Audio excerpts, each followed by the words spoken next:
દેશની સરકારી શાળાઓ નબળી નથી. આ સિસ્ટમના લીધે દેશની શાળાઓને નબળી રાખવામાં આવી રહી છે. સરકારી શાળાઓને સુધારવા માટે દેશના નેતાઓના છોકરા એટલે કે કોર્પોરેટર, પ્રમુખ, ધારાસભ્ય, સાંસદોના છોકરા જ્યારે સરકારી શાળાઓમાં ભણતા થશે એટલે દેશની સરકારી શાળા આપોઆપ સુધરતી થશે. કારણ કે જ્યાં પોતાના બાળકો ભણે ત્યાં બેદરકારી ચાલતી નથી. શિક્ષણ સરખું થશે ત્યારે જ દેશમાં લોકશાહી બચશે. નેતાઓ નહીં, નેતૃત્વ જોઈએ છે.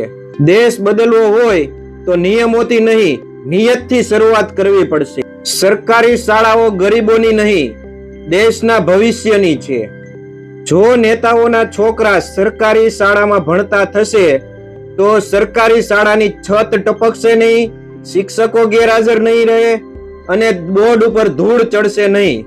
એટલા માટે દેશના નેતાઓના છોકરા સરકારી શાળામાં ભણશે ત્યારે શિક્ષણ પણ સુધરશે અને દેશ પણ બચશે. બાકી તો ખાનગી શાળામાં પોતાનું ભવિષ્ય અને સરકારી શાળામાં જનતાના સપના, આ દંભ હવે બંધ થવો જોઈએ. નેતાઓના છોકરા વિદેશમાં ભણે અને સામાન્ય જનતાના છોકરા સરકારીમાં ભણે એટલે જ સિસ્ટમ ખરાબ છે.